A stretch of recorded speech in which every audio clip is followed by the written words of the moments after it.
Hello everyone! This is Skaden from Ironhype coming to you with an interesting and somewhat controversial topic today, artifact weapons and the upcoming Legion expansion for World of Warcraft. In this video, I'll be briefly discussing the possible pros and cons of the artifact weapon system.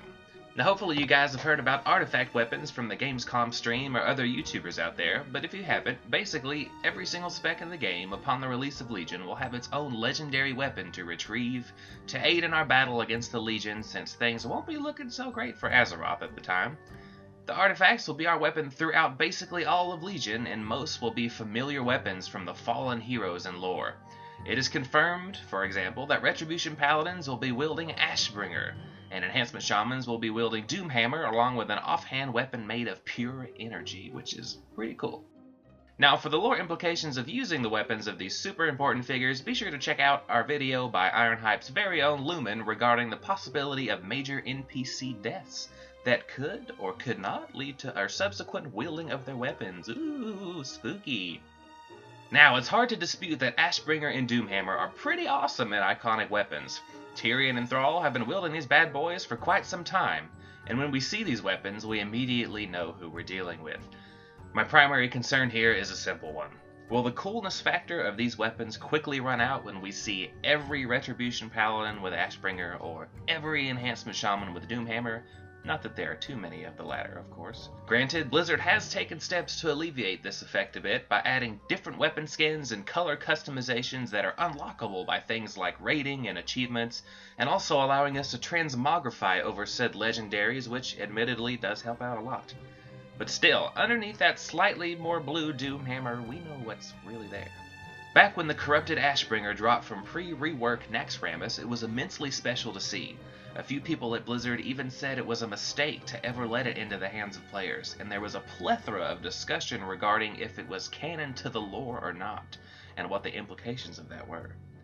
Notice here that it was the corrupted Ashbringer, not the actual Ashbringer, or the normal one that we all knew. Fast forward to Wrath of the Lich King. While leveling up a Death Knight for the very first time, I remember thinking, how cool would it be if there was a chance for me to be the one with Frostmourne? When ICC was realized in its completion, however, Death Knights were instead offered the Shadowmourne quest, which is decidedly and quite intentionally not the same as Frostmourne, presumably for lore reasons, although it was still pretty cool in itself. Now, with all this in mind, we can see that Blizzard has had a history of intentionally leaving massive lore weapons out of our hands in favor of similar or slightly different renditions of the weapons, although I'm sure there are a few exceptions. However, Legion seems prepped to blow that idea out of the water. Frost Death Knights will be reforging the shards of Frostmourne into a set of one-handed weapons rather than getting another variant of a something-mourne. I think this is, if nothing else, a massively ambitious move by Blizzard and may leave some players upset for a variety of lore and gameplay reasons. Aside from the lore reasons I've already mentioned, I personally have one major gameplay gripe about the system. While the idea of wielding some sort of badass Shadow Priest weapon from lore really excites me, I'm almost salty that I won't have the feeling of getting a new weapon from a raid. There's nothing quite like downing a boss your raid team has been working on for weeks, only to open his freshly slain corpse and retrieve a new, awesome-looking staff with just the right stats and a socket or two, and discarding your now dead-to-you-forever blue-quality wand and offhand into the twisting nether to never be thought about ever again. Instead, our weapons will evolve and change with our endeavors in Legion, which, while cool in itself, is definitely different than what we are used to. At the end of the day, though, a Fire Mage in Legion will always have the Blade of Kael'thas, for example, and be deprived of that shiny new weapon feeling. Well, that's gonna do it for now, guys. Be sure to comment below with your personal thoughts and opinions, as all of us here at Ironhype would definitely like to hear them.